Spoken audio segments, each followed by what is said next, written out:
तो आ चुके हैं क्रिप्टॉन क्लासेस यूट्यूब चैनल से लेकर ज्योग्राफी की एक और नई video, mineral and energy resource. एक बहुत सिंपल सा चैप्टर है, बट अगेन जैसे एग्रीकल्चर मैन्युफैक्चरिंग इंडस्ट्री के अंदर बहुत सारी टाइप्स ऑफ इंडस्ट्रीज थी, फिर क्रॉप्स के बहुत सारे टाइप्स हमने पढ़े थे, उसी तरीके से यहाँ पर भी बहुत तरह के मिनरल्स आपको देखने को मिलेंगे। खैर हम उसके ऊपर बहुत कम फोकस करते हुए, क्योंकि बोर्ड्स में टाइप्स ऑफ मिनरल्स से क्वेश्चन कम आते हैं। क्वेश्चन आता है कि मिनरल्स की इंपॉर्टेंस क्या है और मिनरल को क्यों हमें बचाना है, मिनरल किस किस तरह से पाए जाते हैं, वो हम देखेंगे। तो बिना किसी देरी के लेट्स गेट स्टार्टेड।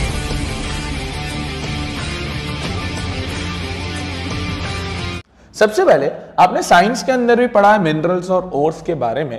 ये जो पूरा डिपार्टमेंट होता है केमिस्ट्री का, जहां पर आप मिनरल्स और ओर्स जो होते हैं आप जमीन से उसको माइन करके निकालते हो और फिर फर्दर उनसे मेटल्स वगैरह निकाले जाते हैं। इन केस कभी कभार नॉन मेटल्स भी निकाल लिए जाते हैं। तो ये पूरी प्रोसेस को हम मेटलर्जी डिपार्टमेंट कहते हैं, साइंटिफिक डिपार्टमेंट है। और यहाँ पर सारा माइनिंग जितना भी निकालना होता है वो सब रहता ही है। तो अगर हम देखें कि मिनरल्स कैसे, कहां, कितने तरह के पाए जाते हैं, ये सबसे इंपॉर्टेंट क्वेश्चन इस चैप्टर का। Modes of occurrence of minerals, यानी कहां कहां मिनरल्स पाए जाते हैं, किन किन रॉक्स में रहते हैं, कैसे तरीके रहते हैं, तो वो हमें देखने हैं। 5 तरीके हैं यार, ये एग्जाम में 5 नंबर का सबसे फेवरेट क्वेश्चन ये देता ही है। सबसे पहला देखें, इग्नियस और मेटामॉर्फिक रॉक्स के अंदर ये यूजुअली क्रैक्स, फॉल्ट्स कि यहां पर आपको देखने को मिल जाते हैं। अगर आप देखो जैसे फॉल्ट्स होते हैं, क्रैक्स होते हैं, जॉइंट्स होते हैं, जब ये स्मॉलर क्वांटिटी के अंदर आपको देखने को मिलते हैं तो इनको हम वीन्स बोलते हैं, और लार्जर में मिलते हैं तो हम इनको लोड्स बोलते हैं। ये यूजुअली फॉल्ट्स, क्रैक्स और इन सब के यहाँ पर आपको देखने को मिल जाएंगे।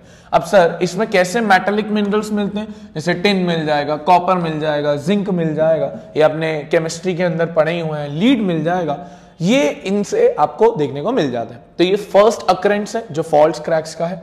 दूसरा देखेंगे तो सेडिमेंट्री रॉक्स, और सेडिमेंट्री रॉक्स के अंदर जो मिनरल्स होते हैं वो लेयर्स के फॉर्म में मिलते हैं, बेड्स के फॉर्म में मिलते हैं, ऐसी लेयर्स बनी रहती है, वहां आपको ऐसे बहुत सारे मिनरल्स देखने को मिलते हैं। तो देखो ये डिपोजिशन, जैसे एग्जांपल के तौर पर कोल है, आयरन ओर है, ये बहुत लंबे समय से हाई टेम्परेचर, हाई प्रेशर के तहत आपको ये मिल जाते हैं। थर्ड देखें तो ये डिकम्पोजिशन ऑफ सरफेस रॉक्स की वजह से होता है, और इसमें बहुत सारे जो सॉल्यूबल कॉन्स्टिट्यूएंट्स होते हैं उनको निकाल दिया जाता है, जैसे सॉल्यूबल कॉन्स्टिट्यूएंट्स मैंने बोला। Leaving a residual mass of weathered material, इसमें सबसे बेहतरीन एग्जांपल आता है बॉक्साइट। बॉक्साइट आपको बता दूं, बॉक्साइट से एल्यूमिनियम सबसे ज्यादा आपको देखने को मिलेगा, तो बॉक्साइट इस तरीके से निकल जाता है।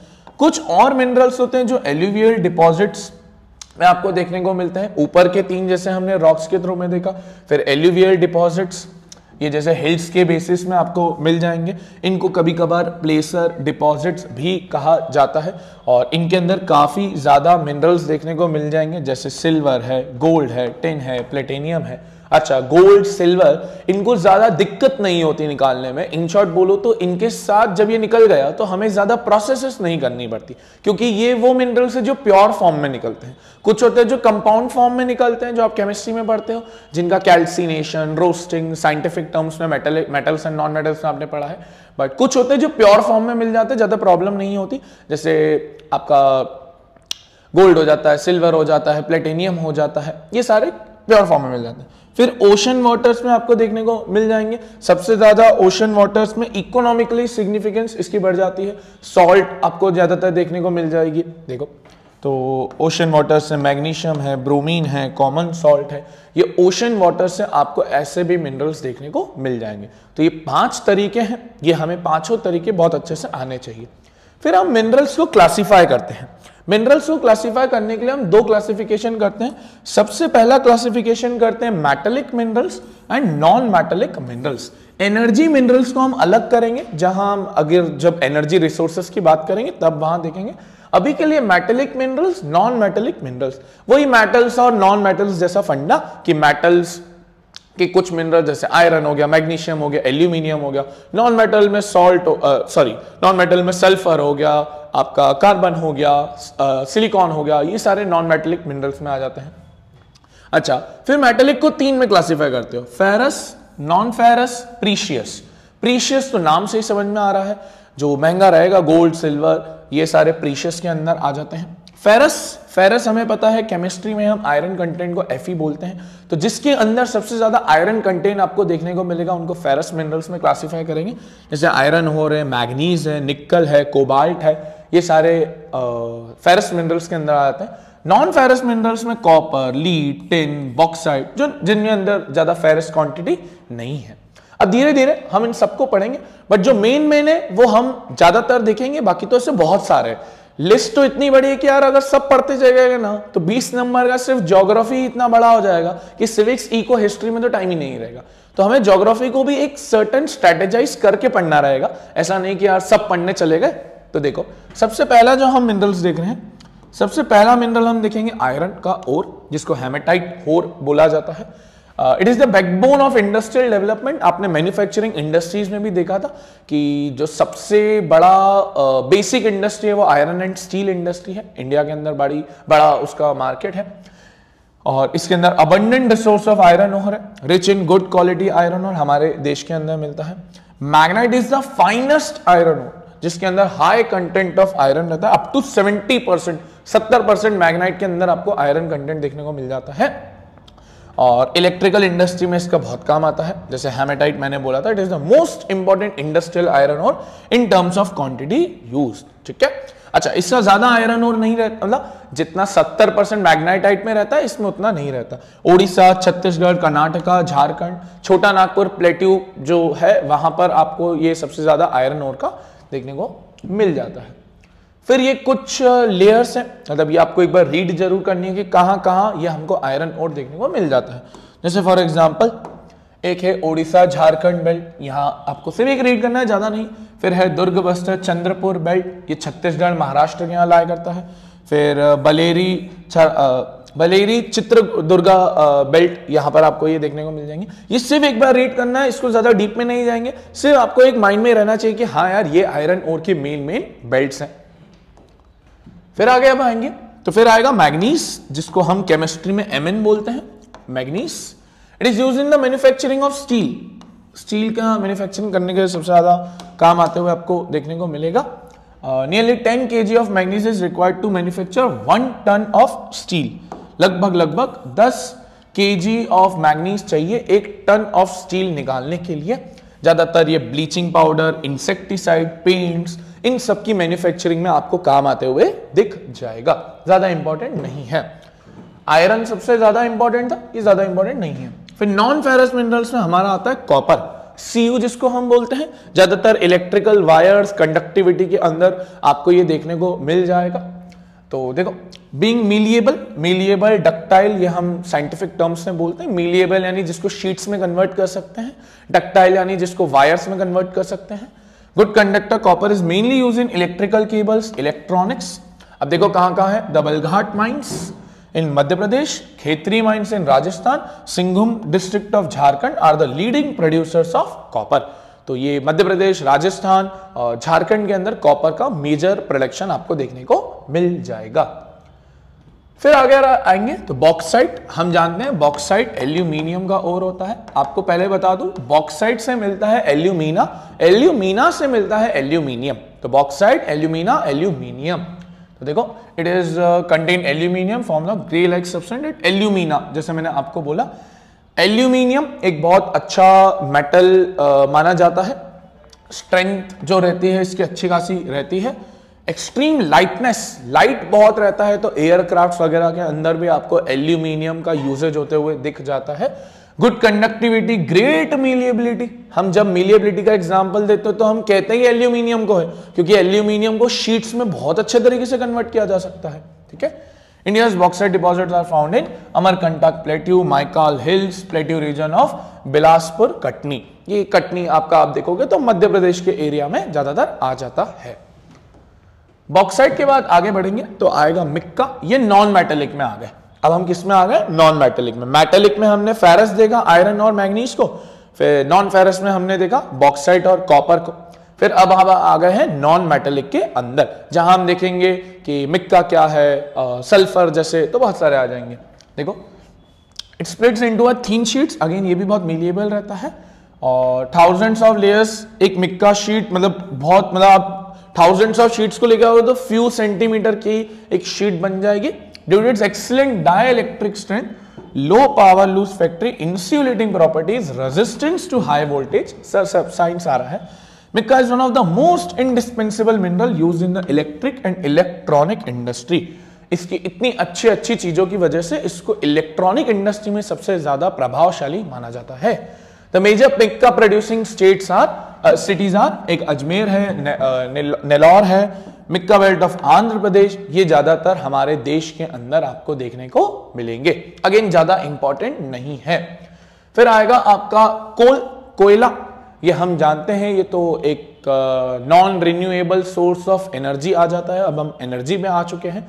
नॉन रिन्यूएबल, या अभी हम आगे देखेंगे तो इनको कन्वेंशनल और non conventional sources of energy भी बोला जाता है।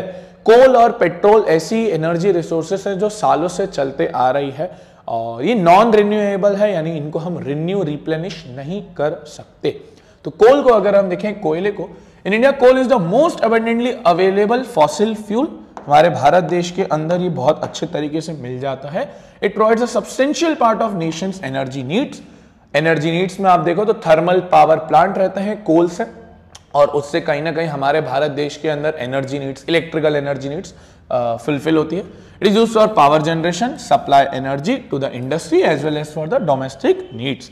India is highly dependent on coal for meeting its commercial energy requirement. हमारे भारत देश में आज भी कोल पर सबसे ज्यादा निर्भरता है regarding the energy resources, regarding the consumption of commercialisation, वो सारी चीजें। अब देखो कुछ चीजें हैं जैसे लिग्नाइट, ये लो ग्रेड ब्राउन कोल रहता है, ये लो ग्रेड रहता है, ज्यादा अच्छा कोल नहीं मानते हैं। हाई मॉइस्चर रहता है, सॉफ्ट रहता है, ज्यादातर Neyveli in Tamil Nadu and are used for generation of electricity. और एक कोल रहता है जो बहुत डीप है, मतलब बहुत डीप ब्यूरेट किया गया, बहुत डीप अंदर जमीन के अंदर है, और हाई लो टेम्परेचर की वजह से आप कहीं ना कहीं देखो तो इसका नाम एक पड़ जाता है बिटुमिनस कोल। ये बहुत पॉपुलर कोल है जिससे हमारे भारत देश के अंदर कहीं ना कहीं बहुत चीजें यूज करी जाती है, कमर्शियलाइजेशन किया जाता है। और आप देखो तो ठीक है, ये एक और है एंथ्रासाइट, ये एक हाईएस्ट क्वालिटी हार्ड कोल माना जाता है। ये इसको एक बार सिर्फ और सिर्फ हमें पता होना चाहिए लिग्नाइट, बिटुमिनस और एंथ्रासाइट के बारे में।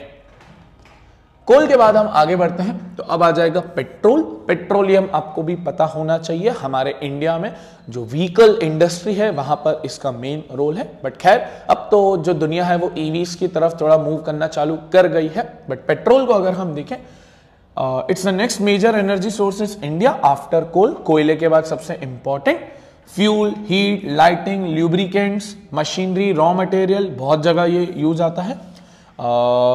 ये आप देखोगे इसमें ज्यादा है नहीं। अब देखो ये लोकेशन बताइए, Mumbai high, Gujarat, Assam are the major petroleum production areas in India from the map. अच्छा अभी फिर मैप का आ जाएगा कि कहाँ कहाँ ये मैप आपसे पूछेगा। इसमें हम मैप की जो सीरीज होगी वो एक अलग तरीके से लाएंगे। फिर अगर आ जाओ तो आप एक इलेक्ट्रिसिटी है, ये छोटा सा है इलेक्ट्रिसिटी के बारे में, थर्मल पावर प्लांट है, हाइड्रो इलेक्ट्रिसिटी है, वो सारे इसके अंदर आ जाते हैं। कहीं ना कहीं छोटा सा है, ज्यादा डीप में नहीं जाओगे, बिल्कुल भी नहीं जाओगे।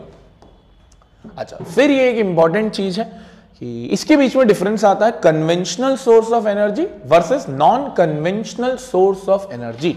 कन्वेंशनल सोर्स ऑफ एनर्जी का मतलब हो गया वो सोर्सेज जो पुराने जमाने से चलते आ रहे हैं, जैसे कोल, पेट्रोलियम, ये काफी सालों से चलते हुए आ रहा है। नॉन कन्वेंशनल में वो हो गए जो अभी अभी स्टार्ट हुई है, जैसे solar energy, wind energy, tidal energy, ये जो चीजें ये अभी अभी प्रचलन में आई है। बट जो कोल, पेट्रोलियम, ये बहुत सालों से और बहुत पुराने जमाने से चलते आ रहा है। अगर हम देखें जैसे fossil fuel, CNG, coal, natural gas, ये कुछ कन्वेंशनल के एग्जाम्पल होते हैं। Solar, wind, bio energy, hydro energy, tidal, ocean energy are the example of non conventional source. अच्छा कन्वेंशनल सोर्सेस ज्यादातर नॉन रिन्यूएबल होते हैं, जिनको रिन्यू नहीं कर सकते, ये ज्यादातर रिन्यूएबल रहते हैं। तो देखो conventional source of energy are non renewable और ये ज्यादातर क्या रहते हैं यार, रिन्यूएबल।